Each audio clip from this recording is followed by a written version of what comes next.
نحمدہ ونصلی علی رسولہ الکریم اما بعد فاعوذ باللہ من الشیطان الرجیم رب اشرح لی صدری ویسر لی امری واحلل عقدۃ من لسانی یفقہوا قولی رب یسر ولا تعسر وتمم بالخیر اللہم صلی علی محمد وعلی آل محمد کما صلیت علی ابراہیم وعلی آل ابراہیم انک حمید مجید قال اللہ تبارک تعالی فی القرآن المجید بعد اعوذ باللہ من الشیطان الرجیم لقد کان لکم فی رسول اللہ اسوۃ حسنہ سبحان ربک رب العزۃ عما یصفون وسلام علی المرسلین والحمد للہ رب العالمین۔ اللہ تعالیٰ کا احسان ہے کہ اس نے ہمیں نبی صلی اللہ علیہ وسلم کی امت میں سے پیدا کیا اور اس نے ہمیں اس چیز کی توفیق دی کہ ہم اللہ کے نبی کی امت ہونے کے ناطے سے آج کے اس گئے گزرے دور میں بھی اپنا تعلق نہ صرف یہ کہ زبانی حد تک نبی صلی اللہ علیہ وسلم سے جوڑیں بلکہ ہم اس میں یہ بھی دیکھیں کہ نبی صلی اللہ علیہ وسلم نے جو دین دیا تھا وہ کتنا خوبصورت، قابل عمل اور حقیقت کے آئینے میں موجود تھا۔ الحمدللہ ہمارا آج کا یہ لیکچر ہماری اس سال کی سیریز آج کا مسلم کے نام پر، یعنی ہم نے اس کا آغاز کیا تھا محرم سے، محرم کا مہینہ اور آج کا مسلمان، سفر کا مہینہ اور آج کا مسلمان، تو ہمیں اس ٹاپک کے انڈر مختلف چیزوں کو دیکھنے کا موقع ملتا ہے۔ اس میں ایک چیز بہت اہم ہوتی ہے اور وہ کیا ہے کہ آج ہم دین کے نام پر کیا کرتے ہیں، اور ہم نے تقریباً ہر ہی لیکچر کے آغاز میں اس بات کا ہلکا سا ذکر کیا ہے کہ اسلام ایک مکمل ضابطۂ حیات ہے اور اللہ تعالیٰ نے اس میں نسل انسانی کی فلاح و بہبود کے متعلق جتنی بھی چیزیں تھیں وہ سب نازل کر دی ہیں۔ یعنی اگر آج کے اس لیکچر کی پہلی بات جو آپ نوٹ کر سکیں تو وہ آپ کا میرا یہ کانفیڈنس کہ اسلام ایک مکمل ضابطۂ حیات ہے۔ دوسری بات، ہر وہ چیز جس کی انسان کو ضرورت تھی، ہے اور مستقبل میں آئے گی، اللہ تعالیٰ نے اس کا ذکر مبارک اپنے پیارے نبی کی زبان سے نازل کروا دیا۔ اور ایک اور بات یہ ہے کہ اس دین میں اب وسعت کی گنجائش نہیں ہے۔ سورۃ مائدہ کی آیت نمبر 3 میں اللہ تعالیٰ فرماتے ہیں الیوم اکملت لکم دینکم واتممت علیکم نعمتی ورضیت لکم الاسلام دینا، کہ آج کے دن میں نے تم پر تمہارے دین کو مکمل کر دیا اور اپنی نعمت کو بھی مکمل کیا اور تمہارے لیے پسند بھی اسی دین کو کیا۔ شروع سے لے کر آج تک، یعنی جب سے اسلام شروع ہوا ہے تب سے لے کر ساری امت اس بات پر متفق ہے، یعنی دے آر ایگریڈ اپون کس چیز پر کہ نبی صلی اللہ علیہ وسلم نے رسالت کا حق ادا کر دیا تھا، کوئی بات چھپائی نہیں اور نہ اپنی مرضی سے کچھ کہا۔ سورۃ نجم میں بھی اس کا تذکرہ ہے کہ وما ینطق عن الہویٰ ان ہوا الا وحی یوحیٰ، کہ اللہ کے نبی صلی اللہ علیہ وسلم کچھ بھی چھپاتے نہیں تھے، جو کہہ دیا گیا اس کو کرتے تھے۔ پھر دوسری بات یہ ہے کہ نبی صلی اللہ علیہ وسلم نے امت کو جو چیزیں بتائی ہیں اس کا تعلق کسی خاص مذہبی گروہ سے نہیں ہے کہ چند دیندار، چند معاشرے کے پڑھے لکھے لوگ تو وہ کام کر لیں اور وہ جنت کے اعلیٰ درجے حاصل کر لیں اور باقی سب پیچھے رہیں۔ یہ بھی ایک پوائنٹ نوٹ کیجئے گا، نبی صلی اللہ علیہ وسلم کے ذریعے سے جو دین مبارک ہمیں ملا ہے وہ کس طرح کا ملا ہے کہ جو خاص اور عام ہر بندے کے لیے سراسر قابل عمل ہے، اور کوئی یہ نہیں کہہ سکتا کہ ہم کہاں یہ کر سکتے ہیں، یہ تو بس چند لوگوں کا کام ہے۔ اگلی بات نوٹ کیجئے گا کہ دین آسان ہے، الدین یسر، اور دین نام ہے اللہ اور اس کے رسول کی اتباع کا۔ اللہ نے جو کہہ دیا، نبی نے کر کے دکھا دیا یا کہہ کے بتا دیا، یہ دو چیزیں ہمارے لیے قابل تقلید ہیں۔ اگر آپ اور میں اس سے آگے پیچھے ہوں گے تو یاد رکھیے کہ بہت ساری غلط فہمیوں کا سامنا کریں گے۔ تو رجب کا مہینہ اصل میں اسلامی کیلنڈر کے اعتبار سے آپ دیکھیں تو اس سے پیچھے کا مہینہ کیا ہے؟ سب بولیے، ربیع الثانی۔ اس سے اگلا مہینہ کون سا ہے؟ شعبان کا مہینہ ہے۔ رجب کے مہینے کو اگر ہم دیکھیں تو یہ اس کی جو وجوہات ہیں، اسلام میں اس کا مقام ہے، یہ حرمت کے ان 4 مہینوں میں سے ایک مہینہ ہے جس کا ذکر قرآن پاک میں موجود ہے۔ ذی قعدہ، ذی الحج اور محرم 3 مسلسل مہینے آتے ہیں اور رجب کا مہینہ تھوڑے سے فرق کے ساتھ آتا ہے۔ اس کو رجب المرجب کہتے ہیں۔ لفظ رجب کیا ہے؟ را جیم با روٹ ہے اس کا، اور رجب کا معنی ہوتا ہے تعظیم۔ تو رجب کا لفظی معنی اگر آپ دیکھیں تو تعظیم والا مہینہ. نبی صلی اللہ علیہ وسلم نے فرمایا، صحیح بخاری کی روایت ہے، کہ سال 12 مہینوں کا ہوتا ہے اور اس میں سے 4 حرمت والے ہیں، 3 مسلسل، ذیقعد، ذیالحج اور محرم، اور رجب جو ہے وہ جمادی الاخر اور شعبان کے بیچ میں آتا ہے. ٹھیک ہے. عرب لوگ اس مہینے کی بہت تعظیم کرتے تھے. اس کو رجب المضر بھی کہتے ہیں. مضر قبیلہ تھا ایک عربوں کا، دور جاہلیت میں انہوں نے رجب کے مہینے کی حرمت کا اہتمام کیا تھا، اسی لیے ان کو رکھا تھا. تھوڑا سا اگر آپ بیک گراؤنڈ پہ دیکھیں نا تو 3 مسلسل مہینے پیچھے گزرے. کون سے؟ حرمت والے. اب جب مسلسل حرمت والے مہینے گزرتے تھے تو لوگ جن کو لڑنے پھڑنے کی عادت تھی، جن کا بعض دفعہ معاش کا ذریعہ ہی لوٹ مار ہوتی تھی، تو وہ بہت ہی پریشان ہو جاتے تھے کہ کب ہمارے یہ مہینے ختم ہوں تو ہم دوسری طرف چل پڑیں. لیکن جب رجب کا مہینہ آتا تھا تو بعض جاہلی عرب جو تھے وہ یہ تک کہتے تھے کہ رجب منسل السنہ، یعنی رجب وہ ہے جو تیز ہتھیاروں کو اتار دے. کیا مطلب یہ تھا کہ اب لڑ بھڑ چکے ہیں، اب اس ایک مہینے میں پھر خاموشی سے بیٹھیں گے. اور عرب لوگ بھی اس مہینے کی حرمت کا اہتمام کرتے تھے، بتوں کے نام پر قربانیاں دیتے تھے. اسلام نے اس مہینے میں کسی بھی الگ سے قربانی، نماز اور کسی روزے کا الگ سے تذکرہ نہیں کیا. یعنی حرمت کے مہینوں میں سے ایک مہینہ. چلیے میں اور آپ چند لمحوں کے لیے سوچتے ہیں، کیا آج ہم مسلمانوں کو اس کے بارے میں پتہ ہے؟ یعنی رجب کا مہینہ ہے. اگر آج کی ڈیٹ ہم دیکھیں، آپ سب کے پاس بھی آپ کے ٹیلی فونز کے اوپر ڈیٹس لکھی آتی ہیں، تو آج الحمدللہ کیا ڈیٹ ہے بتائیے؟ جمادی الثانی کی 26 تاریخ ہے. چند دن میں، 4 یا 5 دن میں رجب کا مہینہ آنے والا ہے. پہلا عمل تو اپنے لیے یہ لکھیے کہ ہمیں پتہ چل گیا آج سے ہی الحمدللہ، ہم نے وقت سے پہلے اس چیز کو پا لیا کہ اب اگلا مہینہ حرمت کا مہینہ ہے، جس میں سگے باپ کے قاتل کو بھی چھوڑ دیتے تھے، تلواروں کی زد میں آئے ہوئے کو چھوڑ دیتے تھے اگر ان کو کوئی کہتا کہ حرمت والے مہینے کا چاند دکھ گیا. آپ سوال کر سکتے ہیں کہ کیوں ہے حرمت والا مہینہ، یا اللہ تعالیٰ نے یہ کیوں کیا؟ کسی کو کیا 3 کر دیے پھر 1 چھوڑ دیا. وہ تو پہلی بات ہے کہ اللہ کا حکم ہے، اللہ کر سکتا ہے، یہ اللہ تعالیٰ کی سنت ہے. اس نے ہر چیز میں سے دوسری چیزوں کو چنا ہے. پھلوں میں سے ایک پھل اہم ہے، شہروں میں ایک شہر اہم ہے، نبیوں میں تلک رسل قد فضلنا بعضهم علی بعض. تو اللہ کی مرضی ہے، اس میں میرے آپ کی کوئی بات نہیں. اور یہ بھی بات ہم پچھلے ہر مہینے کے لیکچر کے شروع میں آلموسٹ کر چکے ہیں کہ مہینوں کی گنتی جو 12 ہے یہ شروع سے ہے.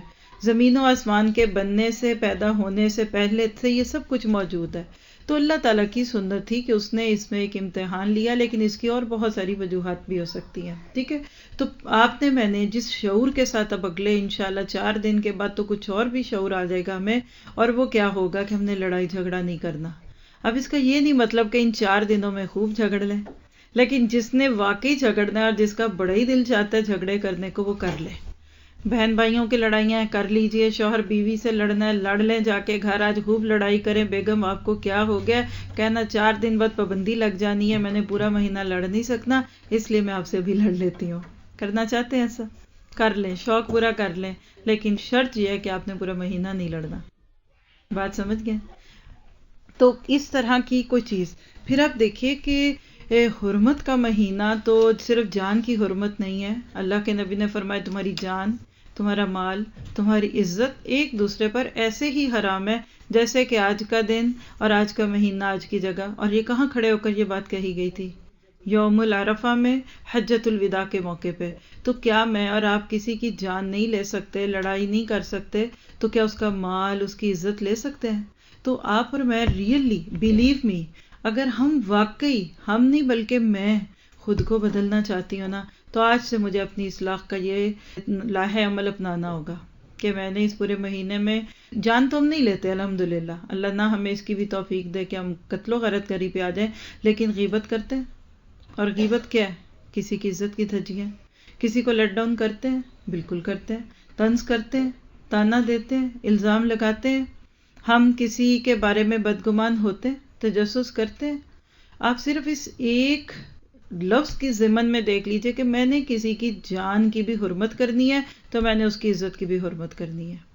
میں نے دوسروں کے عیب چھپانے ہیں، میں نے دوسروں کی برائیوں کے اوپر پردے ڈالنے ہیں. انشاءاللہ تعالی جب نیت کریں گے تو کوئی مشکل نہیں ہوگا. پھر دوسری بات یہ ہے کہ اس میں صرف حرمت کا مہینہ ہے. اب وہ لوگ کیا کرتے تھے اور آج کا مسلمان کیا کرتا ہے، ہم تھوڑا سا ترتیب سے دیکھتے جاتے ہیں. یعنی پہلے آپ کو ایک بنیادی کلیہ سمجھ آ گیا ہے کہ یہ حرمت کا مہینہ ہے، اس کے علاوہ نہ تو اس مہینے میں کوئی ایکسٹرا نماز ہے، نہ اس میں ایکسٹرا روزے ہیں، جیسا کہ کسی ایک مہینے میں پیچھے تھے. کوئی بتائے گا آپ میں سے کس مہینے میں 2 روزے رکھنے چاہیے؟ محرم میں. شاباش. 9 اور 10 کو ہیں. اور کسی مہینے کے 10 دن اہم تھے، کون سے ہیں ذرا ٹیسٹ تو دے دیں. شاباش. ذی الحج کے شروع کے 10 دن تھے، ہے نا. چھپانے کی کیا بات ہے، کوئی بری بات تھوڑی ہے. تو جس مہینے کے ساتھ کچھ ہے وہ ہم ضرور دیکھیں گے، جس میں نہیں ہے اس میں نہیں دیکھیں گے. لیکن کیا آج یعنی مسلمان جو کچھ کام کرتے ہیں کیا وہ دوسرے لوگ بھی کرتے تھے اور ہم کرتے ہیں کہ نہیں؟ اس کو تھوڑا سا سمجھ لیجئے کہ مسلمانوں میں سے کچھ لوگ اس مہینے کیا کچھ کرتے ہیں. اور پھر اس کے بعد میں کچھ آپ کو مکہ والوں سے نسبت جڑتی ہوئی بھی بتا دوں گی. کچھ لوگ اس مہینے میں ایک نماز پڑھتے ہیں جس کو صلاۃ الرغائب کہتے ہیں. آپ کو چند سلائڈز بھی دکھا سکتے ہیں ان پہ انشاءاللہ تعالیٰ، اور کتابوں میں اور اخباروں کے آرٹیکلز میں آپ کو آج کل بہت کچھ ملے گا. اور وہ صلاۃ الرغائب کا جب میں نے خود طریقہ پڑھا تو میں یہ سوچ میں پڑ گئی کہ اس کو پڑھتے ہوئے میموری کا کتنا بڑا ٹیسٹ ہے. 4 نفل ہیں جس کے پہلے 2 رکعتوں میں پہلے شاید سورۃ قل هو اللہ کے بعد 13 دفعہ قل هو اللہ پڑھنی ہے، پھر سورۃ قریش پڑھنی ہے، پھر دوسری رکعت میں یعنی ٹھیک ٹھاک امتحان ہے. تو شروع میں ہم نے دیکھا کہ الدین یسر. یہ جو چیز ہے نا، یہ انسان کو اپنی طرف سے خود میں اور آپ یہ لوگ اپنے طور پہ یہ کہہ دیں کہ یہ ہم کر لیں گے تو ہم بہت اچھا کام کر لیں گے، ہمیں اس کی اجازت نہیں ہے. ہمیں وہی کام کرنا ہے جس کے کرنے کا ہمیں حکم دیا گیا. تو کوئی ایسی نماز آپ کہتے ہیں لوگ تو پڑھتے ہیں اور دین والے ہی بتاتے ہیں، تو لکھ لیجئے. میں آپ کو بہت پیار سے محبت سے کہوں گی، کسی دیندار کا نہ مذاق کریں، نہ آپ اس کے اوپر بدگمان ہوں، نہ ان کی بے عزتی سمجھیں. یہ بالکل ایسے ہی ہے کہ جس کو جتنی بات پہنچی، جو جس کا سورس آف نالج تھا، اس بیچارے نے بڑی محبت سے بڑے اچھے طریقے سے لوگوں کو بتانا شروع کر دیا. دیکھیے دل کے اندر نیکیاں کرنے کی طلب اور تڑپ ہر بندے کے اندر ہے. جب ہر بندے کے اندر موجود ہے تو پھر وہ کرنے کی کوشش بھی کرتا ہے. اب اگر وہ کوئی کر رہا ہے تو کیا آپ اس کو برا کہیں گے؟ نہیں کہیں گے. صرف ایک چیز ہے، اب آپ کے اچھا ہم جاتے ہیں ان کے سامنے یہ باتیں رکھ دیتے ہیں، آپ کی میری کون سنے گا؟ بات سمجھ گئے؟ میرا آپ کا کام کہ سب سے پہلی بات جو مجھے اور آپ کو کرنی ہے وہ کیا ہے؟ اپنی اصلاح، اپنے عقائد کو دیکھیں ہم شروع سے ماشاءاللہ کھانا پکانا آتا ہے ہمیں، لیکن آہستہ سے وقت کے ساتھ دیکھ رہے ہیں میئر کر کے پکاؤ، کیلوریز والا کھانا پکاؤ، اور جی یہ ڈالو یہ نہ ڈالو، یہ 2 چیزیں اکٹھی ڈالیں تو خراب ہو جاتا ہے. کرتے ہیں نا؟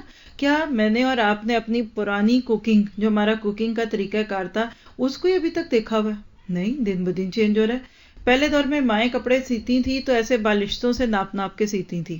پھر آہستہ آہستہ بچیوں نے جب سوئنگ کورسز کیے، سٹیچنگ سیکھی، آرٹس کالجز میں گئیں تو انچز ٹیپ اور سارے گرافس اور سارے ڈرافٹس بنا کے سیکھے نا. کوئی بری بات ہے؟ ماں کو کہہ دے کہ چونکہ آپ بالشتوں سے ناپتی تھی تو اب میں تو یہ کر ہی نہیں سکتی. تو ہمیشہ یاد رکھے وقت کے ساتھ علم ایڈوانس ہوتا ہے. دنیاوی علوم دیکھ لیجئے، کہاں کمپیوٹرز آگے. آپ کے بچوں کو کمپیوٹر بہت آسان لگتا ہے لیکن آپ کو مشکل لگ سکتا ہے، ایسے ہی ہے نا. تو لہٰذا دین میں اضافہ تو نہیں ممکن، لیکن ایک چیز جس کو میں کوشش کر رہی ہوں کہ ہر مہینے آپ سے ضرور رکھوں، تاکہ کم از کم اگر آپ 1 سال کے یہ لیکچر سن چکے ہوں تو اس کے بعد پھر آپ کا بھی تو دل چاہے نا کہ ہم بھی تو ذرا سا علم کی طرف جا کے دیکھیں. ہوتا یہ ہے کہ جس طرح سے اب دنیا میں اللہ کے حکم سے سہولتیں بڑھتی جا رہی ہیں وقت کے ساتھ ساتھ، دیکھیے پریس کا وقت آ گیا، میڈیا کا آ گیا، سوشل میڈیا کا ٹائم آ گیا، PDF آ گئے ہیں، کمپیوٹرز ہیں، پرنٹرز ہیں، علم بڑی خوبصورت شکلوں میں سامنے آ گیا. میں آپ کو سمپل سی مثال دیتی ہوں. صرف آج سے 5 سال پیچھے اگر آپ کو بخاری میں کچھ دیکھنا ہوتا تھا تو آپ کو اپنے سائٹ پہ رکھی ہوئی 7 جلدوں کی اتنی موٹی بخاری کھول کے اس میں صفحہ نمبر ڈھونڈے، دس اینڈ دیٹ کریں، پھر مجھے مل سکتی تھی. آپ میں سے کوئی کہتا ہے مجھے کوئی حدیث ہے، میں کہتی ہے بخاری میں کدھر لائیں؟ مجھے ہو سکتا ہے 10 منٹ 15 منٹ لگ جاتے اور پھر بھی نہ ملتی. ہر حدیث کا نمبر پیج کا تو نہیں یاد ہوگا نا. آج کوئی کسی کو کہتا ہے بخاری میں یہ بات کہاں لگی، آپ گیو می 1 سیکنڈ یا 1 minute, with in 1 minute I can search. میں اس حدیث کا تھوڑا سا لفظ ڈالوں گی تو اس کے کتنے پاپ اپس میرے پاس آ جائیں گے. اب ہوا کیا؟ علم حاصل کرنا آسان ہو گیا، ریسرچ کرنا آسان ہو گیا. پہلے دور میں جب دین پائل اپ ہوا ہمارے خاص طور پہ انڈو پاک کے، یا میں ایک بہت ہی پیار اور محبت اور دکھ کے ملے جلے جذبات کے ساتھ یہ بات بھی بول دوں کہ زیادہ تر دین میں جو تبدیلیاں یا دین کی جو ماڈیفائڈ شکلیں ہیں نا وہ برِ صغیر اور پاک و ہند میں ہوئی ہیں. عربوں میں یہ کچھ نہیں ہوگا. وجہ کیا ہے؟ بہت سمپل بات ہے، آپ کو مجھے امبیرس ہونے کی ضرورت نہیں ہے. فرق صرف اس بات کا ہے کہ عرب لوگوں میں سے جب انہوں نے دین کو دیکھا تو ڈائریکٹ سورسز میں موجود تھا، پہلے دن بھی تھا اور آج بھی ہے. ہم پاکستانی، انڈین اور بنگلہ دیشی 3 لوگ جو اردو سپیکنگ ہے موسٹ لائکلی، انہوں نے جب کوئی بھی علم لینا چاہا تو ان کا سورس کیا تھا؟ صرف ٹرانسلیٹڈ اردو مواد. ایسے ہی ہے نا، جن کتابوں کا، حدیثوں کا، جن قرآن کی تفاسیر کا اردو میں ترجمہ ہو گیا، ہم نے بس اس کو دیکھ کے سمجھا کہ یہی کچھ ہے. سیدھی سی بات ہے. اب وہ اردو کی لمیٹڈ تفسیریں، لمیٹڈ بکس جو ہمارے پاس رہیں، آج سے 100-200 سال سے پورا کلچر اسی پہ چل رہا ہے. بات سمجھ گئے؟ اب کیا ہوا وقت کے ساتھ ساتھ الحمدللہ آگے 10 تفسیریں تھیں، اب 100 ہیں، 200 تفسیریں بھی اردو میں ہیں، اور آپ کو پتا ہے کہ ابھی ہو سکتا ہے 2000 تفسیریں پیچھے پڑی ہوئی ہیں. آپ کہیں گے اتنی تفسیریں ہیں قرآن کی؟ جی. آپ دیکھیے نبی صلی اللہ علیہ وسلم کو آج ویسٹ نے ٹائٹل دے دیا ہے کہ یہ وہ شخص ہے کہ جس کے بولے ہوئے لفظوں کو سب سے زیادہ لکھا گیا. سائنسز آف حدیث کو آج بھی وہ مقام دے دیا گیا کہ جو آج بھی مائکرو بایولوجی اور فزکس اور کیمسٹری اور زوالوجی، اس پہ اتنی ریسرچ نہیں ہوئی جتنی اللہ کے نبی کے باتوں پہ ہوئی ہے. کرنے والے موجود ہیں، چاہنے والے موجود ہیں. تو وقت کے ساتھ احادیث کھل کے آئیں. پھر ایک ایسا دور گزرا مسلم ہسٹری میں، کبھی انشاءاللہ زندگی رہی، اور اب یہ سیریز تو اس سال پوری ہو ہی جائے گی محرم تک، تو پھر اگلے سال کی سیریز میں ہم کوئی ایسی بھی چیز شروع کر سکتے ہیں. ہر مہینے ہم ایک لیکچر میں دیکھیں کہ ہمارے اسلاف نے دین کو کیسے ہمارے تک پہنچایا. تو آپ حیران ہوں گے، حیرت آپ کی گم ہو جائے گی کہ علم کے لیے تحقیق کرنا یہ مسلمانوں کا شعار تھا. راحلۃ فی العلم کہتے ہیں، علم کے لیے سفر حاصل کرنا. یہ جو 18 سینچری، 19 سینچری، اور اب خوش قسمتی سے آپ کہہ لیں کہ 20th سینچری جس میں آج اور میں اور آپ ہیں نا، یہ علم 2 سینچریاں نہیں ہیں. آج ہم دیکھیں نا یہ دین کے علم کی کیا شان ہے. آج کتنے لوگوں میں طلب اور تڑپ ہے کہ ہم دین کا علم سیکھیں.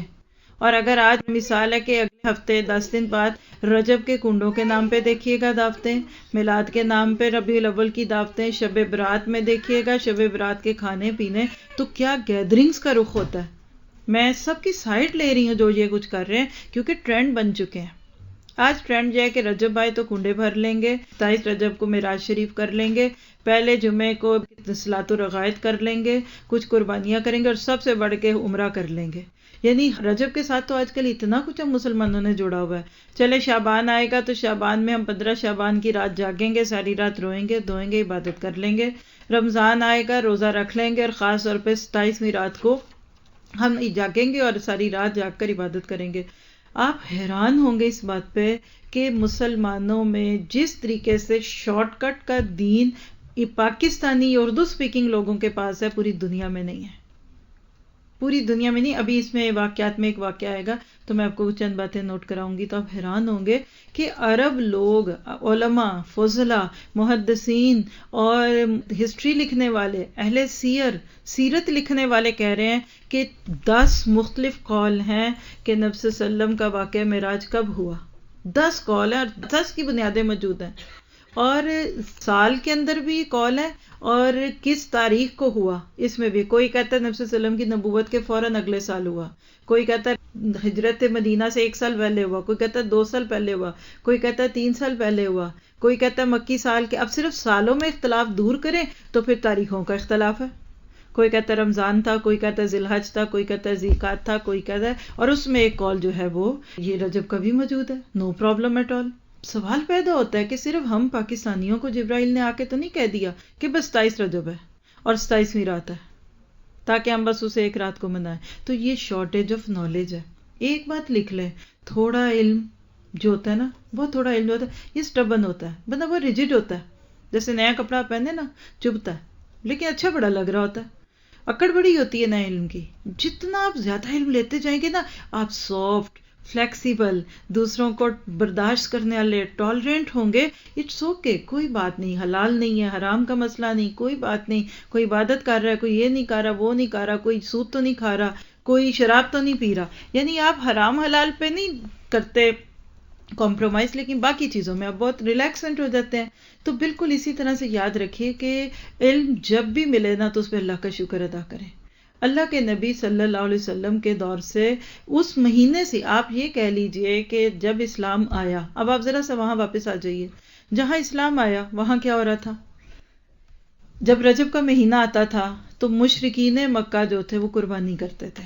کچھ لوگوں نے دور جاہلیت سے ایک رسم بنائی ہوئی تھی، عتیرہ، عین تا یا را کے نام پر ایک قربانی مہینے میں دیتے تھے ایک بکری کی، اور جس بکری کو ذبح کرتے تھے نا اس کی کھال درخت پر لگا دیتے تھے، اور اس قربانی کو کیا کہتے تھے؟ رجبیہ، رجب میں کی قربانی. بخاری اور مسلم کی روایت ہے کہ نبی صلی اللہ علیہ وسلم نے فرمایا ابو ہریرہ سے، لا فرا ولا عتیرۃ، فرا اور عتیرہ کچھ نہیں ہے. یہ فرا کیا ہے؟ کسی اونٹنی کا پہلا بچہ، پہلوٹی کا جس کو آپ بچہ کہتے ہیں نا، اس کو جا کر اپنے بتوں کے نام پہ بھیڑ چڑھا کے ذبح کر دیتے تھے، اس کو فرا کہتے تھے. آپ نے منع کر دیا، اجازت ہی نہیں دی. اب دیکھیں یہ حدیث بخاری میں موجود ہے، لا فرا ولا عتیرہ تھا. اب آج کوئی اس نام پہ قربانی کرے، چلو کیا پتہ فائدہ ہو ہی جائے، تو یہ کس کی سنت ہوگی؟ یہ مکہ والوں کی سنت ہوگی، یہ نبی صلی اللہ علیہ وسلم کے لائے ہوئے دین کی سنت نہیں ہوگی. پھر اسی طرح جو صلاۃ الرغائب دوسری جو مسلمان آج بھی دیکھیے پڑھتے ہیں، رجب کے پہلے جمعے کی رات 12 رکعت 6 سلاموں سے پڑھتے ہیں، یعنی 2 رکعت پڑھ کے سلام پھیرتے تھے. سورۃ اخلاص پڑھتے ہیں، اس کے بعد ہر رکعت میں 3 مرتبہ سورۃ القدر پڑھتے ہیں. اور یہ بدعت 4 صدی سے شروع ہوئی جس کی کوئی اصلیت نہیں ہے. امام ابن تیمیہ رحمہ اللہ کہتے ہیں تمام سکالرز، آل سکالر یعنی علماء کا اجماع ہے اس پر کہ یہ نماز یا اس کی روایات موضوع یعنی من گھڑت ہیں، فیبریکیٹڈ ہے. ابھی شروع میں آپ میں سے کوئی کہہ رہا تھا نا کہ پھر وہ بھی تو حدیثیں ہی بیان کرتے ہیں نا، کیا کریں؟ تو یاد رکھیے ایک جنرل رول ہے، بلکہ یہ بھی مجھے لگتا ہے کہ امام ابن قیم یا ابن تیمیہ میں سے کسی کا قول ہے، کہتے ہیں کہ مسلمانوں ایک معیار رکھ لو دل میں، جب کسی عمل کے کرنے پہ تمہیں ایکسٹرا آرڈنری فضائل، یہ کر لو پہلی رکعت پہ اتنا ثواب، دوسری پہ اتنا اجر، تیسری پہ اتنا، جب تمہیں بہت زیادہ کسی عمل کی فضیلتیں بتائی جائیں تو وہ موضوع روایت ہوگی. مثال چھوٹی سی دیتی ہیں، آپ دیکھیے کہ قرآن پاک میں ایک رات کا تذکرہ، کیا؟ لیلۃ القدر. کیا کہا اس کے بارے میں قرآن میں؟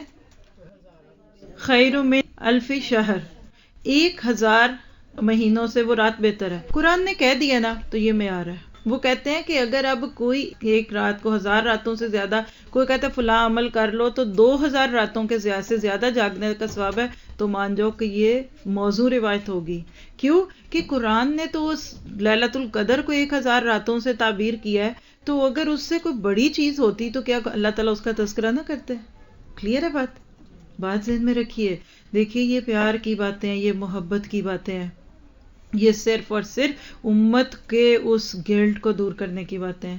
میں اپنے دل میں ریئلی ایسے لوگوں کے لیے درد محسوس کرتی ہوں، جذبے تو ہیں کچھ کرنے کے لیکن اس کا انعکاس نہیں ہو رہا، پھر وہ خود کسی نہ کسی طرح آتے ہیں. اور ذمہ داری ہے اہل علم پر. کسی کا ایک سوال سن رہی تھی، انہوں نے کہا کہ جب یہ آپ صحیح حدیث اور موضوع حدیث کا ذکر کرتے ہیں تو ہم ایسی مسجدوں اور ایسے اداروں اور ایسی جگہوں میں جہاں سے مطلب رغبت دلائی جاتی ہے کہ آپ ان دنوں میں اور ان مہینوں میں فلاں عبادت کریں، تو وہ ناراض ہوتے ہیں اور وہ کہتے ہیں کہ یہ باتیں نہیں کرنی چاہیے ایسی. کیوں؟ اس سے امت میں اختلاف پڑتا ہے. یعنی ہمیں پتہ کہ یہ حدیثیں ضعیف ہیں اب، لیکن چونکہ اب لوگ شروع سے یہ کرتے آ رہے تھے تو پھر اختلاف کیوں کرو؟ مثال دیکھیں نا کہ اب آپ اپنے گھر پہ لیجئے کہ آپ آج یہاں آ گئیں، ہو سکتا ہے آپ کی دیورانی، جٹھانی، آپ کی ساس، آپ کے گھر کے ارد گرد کے لوگ رجب میں یہ سب کچھ کرتے ہیں جو آج آپ سن رہی ہیں، تو ظاہری بات ہے کہ آپ سن کے چپ نہیں رہیں گی.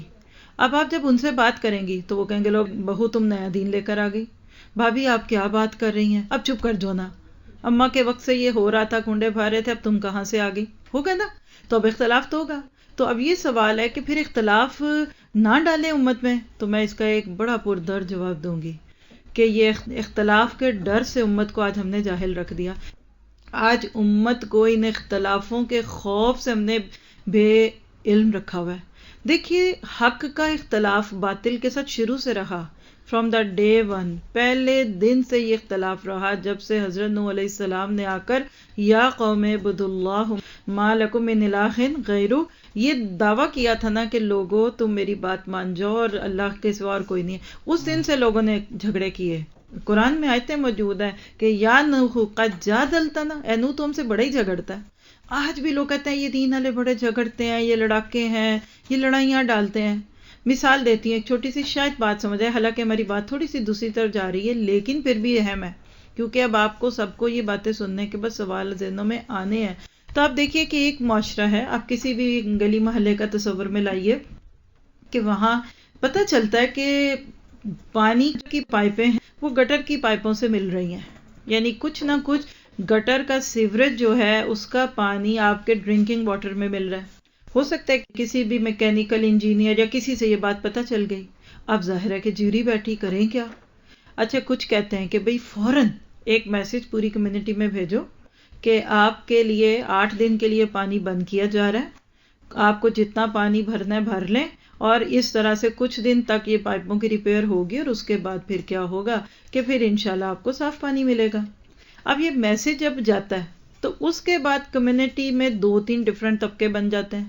کچھ کیا کہیں گے الحمدللہ کتنے بڑے محسن ہیں ہمارے کہ جنہوں نے ہمیں گٹر کے پانی کے پینے سے بچا لیا، بیماریاں ہوں گی، پیٹ کے درد شروع ہوں گے، پتہ نہیں کینسر تک نہ پہنچ جائے۔ وہ کہیں گے کوئی بات نہیں، 8 دن کی کیا بات ہے، ہم کہیں چلے ہی جائیں گے، آپ اس کو ٹھیک کیجئے۔ پہلا طبقہ یہ ہوگا نا۔ دوسرا طبقہ وہ کیا کہے گا، سارا شہر کھد جائے گا، کتنی روڈز ٹوٹیں گی، پھر دیر ہوگی، یہ ہے۔ چپ کرو، جو کوئی پی رہا ہے وہ پیتا رہے، خاموش رہو۔ تو کوئی صاحب درد کہے گا کہ یہ جو لوگ بیمار ہو جائیں گے گندا پانی پی کے، تو وہ کہتے ہیں چپ کر جاؤ نا، نہ بتاؤ، مجھے بتائیے، چلے سارے گروپس کو چھوڑ دیں، ان 2 میں سے کون زیادہ عقل مندی کی بات کر رہا ہے، پہلا کہ دوسرا؟ اور کیا وہ جھگڑا اور اختلاف پسندیدہ نہیں ہے کہ جس کے بعد لوگوں کو صحت مل جائے؟ اور وہ خاموشی اور پیس میکر اور پیس پیس پیس اور love love love and don't talk about religion والے لوگ جو اندر سے لوگوں کو بیمار پانی پلا رہے ہیں، بیماریاں والا پانی پلا رہے ہیں، کیا وہ انسانیت کے دوست ہیں کہ دشمن ہیں؟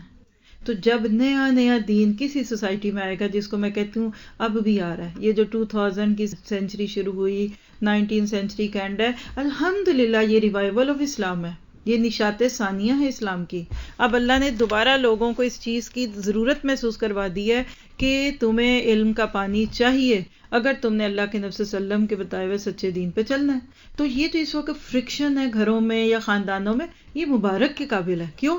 آج آپ کو سمجھ آئی، آپ کا عمل بدلے گا، دوسرے کو پتہ چلے گا، تیسرے 10 سال بعد دیکھے گا پورے خاندان میں بات سمجھ آ گئی ہوگی۔ طریقہ یہ کہ آپ حکمت سے بات کریں، آپ اگریسو نہ ہوں، آپ بدتمیزی نہ کریں، آپ فتوے نہ دیں کفر کے، آپ وہ کام ان کے ساتھ نہ بھی کریں لیکن آپ ان کے ساتھ اس چیز میں لگے رہیں، تو انشاءاللہ تعالی آپ کا اچھا اخلاق ان کو بتائے گا۔ اور میں کہتی ہوں کسی کو نہیں بدل سکتا کوئی، ایک تو اللہ کی قدرت ہے، لا حول ولا قوت الا باللہ، دعائیں کیا کریں۔ اور دوسری چیز، اگر کسی کو کوئی بدل سکتا ہے تو وہ ڈائریکٹ سورس سے علم کا حاصل کرنا، دیٹس اٹ۔ آپ کو جس علم نے بدلا آپ اس علم سے جوڑ دیں۔ آپ کسی کو یہ کہتے ہیں نا کہ تم یہ کر لو، تم وہ کر لو، ویسے میں نے سنا، اللہ کی قسم کلاس میں سن کے آئی ہوں، میں نے کیسٹ میں سنا، میں نے ریکارڈنگ میں سنا، کہیں گے چپ کر جاؤ۔ آپ یہ سارا کہنے کے بجائے ان کو ڈائریکٹ وہ چیز دے دیں سننے کو۔ اور حق میں اتنی ٹریکشن ہے، کشش ہے کہ انسان کی روح اس کو تڑپ کے ڈھونڈ رہی ہوتی ہے، تو لہٰذا علم کو کبھی نہیں چھپانا چاہیے اور دل کھلا رکھیں۔ آپ کے بچے آپ سے زیادہ کمپیوٹر جانتے ہیں تو آپ اس کو ریئلائز کر چکے ہیں، کریں کہ آپ ان سے سیکھ لیں۔ ہاں بیٹا چلو آج مجھے سکھاؤ ماؤس کیسے پکڑتے ہیں، اچھا آج سکھاؤ کہ ای میل کیسے کھولتے ہیں، آج مجھے یہ سناؤ۔ بس 1 سال کے بعد آپ کو اپنے بچے جتنا علم آ چکا ہوگا، اور اس میں کوئی جھگڑے اور لڑائی کی بات نہیں ہے۔ تو بہرحال یہ ایک جنرل رول تھا، واپس آ جائیے رجب کے کاموں میں۔